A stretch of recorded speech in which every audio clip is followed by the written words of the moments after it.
The iPhone is having a cool, out-of-this-world moment because the Artemis II mission astronauts used their iPhones to take stunning photos on their trip around the moon.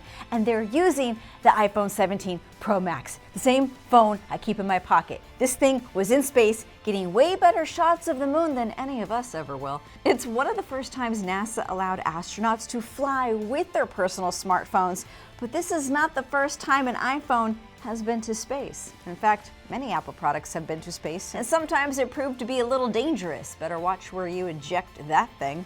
This is One More Thing, the show on all things Apple, so let's look at all the Apple things that have been to space and the challenges and missions they fulfilled. It's not easy to get a gadget to space these days. The Artemis II crew on board Orion only used their iPhones for photos and videos. There have been great moments of them capturing life in the cabin. The iPhone is also a good selfie mirror when shaving, it seems.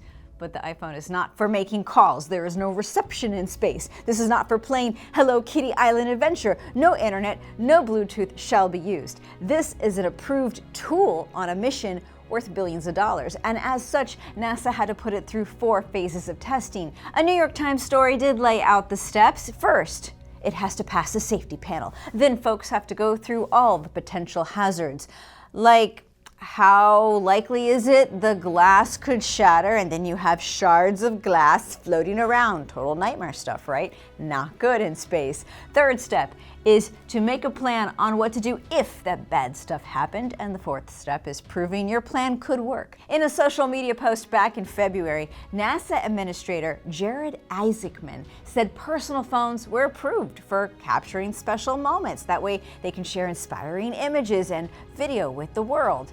The iPhone 17 Pro Max is a very new camera, but it's not the only camera in the mission.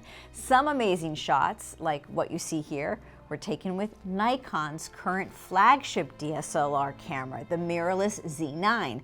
But the primary camera now is Nikon D5. That is a 10-year-old camera. Why are we using old tech? Well, because it has been rigorously tested to handle space, and the model is found to be reliable and sometimes just better at capturing when light is really dim. Some of the best shots of the trip came from the Nikon D5. The crew also used various GoPro cameras, and you can find the details of all the photos taken and what equipment was used on NASA's Flickr page. And even if it wasn't taken with an iPhone, it sure can make for great iPhone wallpaper. All that said, smartphones have flown in space before in other ways. In 2021, an iPhone took this photo during the Inspiration4 mission, which was operated by SpaceX.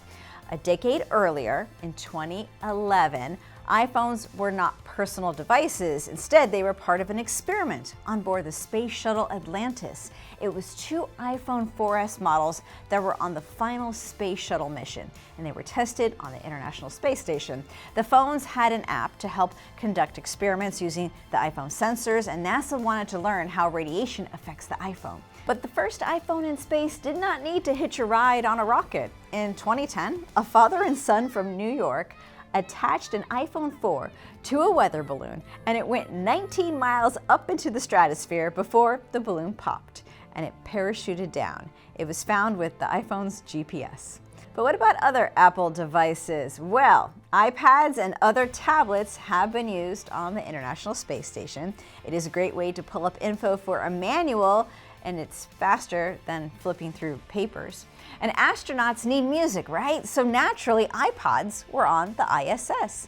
It was just for personal enjoyment. Credit to Apple Insider for pulling together some great old posts of moments that iPods were spotted in NASA photos, such as back in 2006 on Space Shuttle Discovery. And these seem to be attached to an external battery pack for power. AirPods are being used to listen to music right now in orbit around the Earth on the ISS. NASA astronaut Jessica Meir has this workout video she shared while she wore AirPods to record the video. The workout area is loud with equipment and fan and vent systems all running, but AirPods and their active noise canceling can help block that out.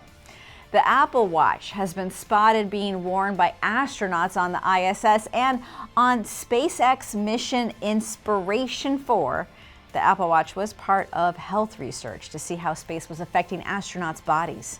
Even the Mac made it to space. The Macintosh Portable computer. It was part of an experiment in 1990 to find a better way to use different cursor inputs on a computer in space, because a mouse just doesn't work all that great without gravity. It turns out the trackball wasn't all that great either, and there were some other things discovered about computing in space. A year later, in 1991, the Macintosh Portable made the trip again. It was used to send the first email from space. NASA ended up going with ThinkPads for future space shuttle missions. But it is a bit of fun history to look at Apple's role in space exploration. And even in the Artemis II mission, we of course see other tech that's there. For example, Microsoft had its moments, but I mean, not in the best of ways. There was an Outlook glitch. The crew was unable to log into Outlook, and we saw it happen on a Microsoft Surface Pro. You know, that isn't as fun, of course, as talking about iPhone selfies in space. And it's only fitting that selfie cameras are here today because of the work of NASA. Rocket scientists developed the technology that led to the first cell phone cameras. NASA invents the tiny cameras used in iPhones, and then iPhones are used by NASA. You love it when things come all the way around like that. Thanks for watching, and if you're wondering what Apple device may make it to space in the next Artemis III mission, well, that's not until 2027. Maybe by then we're testing folding iPhones in zero-G. We'll have to see what comes this year, won't we? But I'll catch you as usual on Earth next week when there's one more thing to talk about in the world of Apple.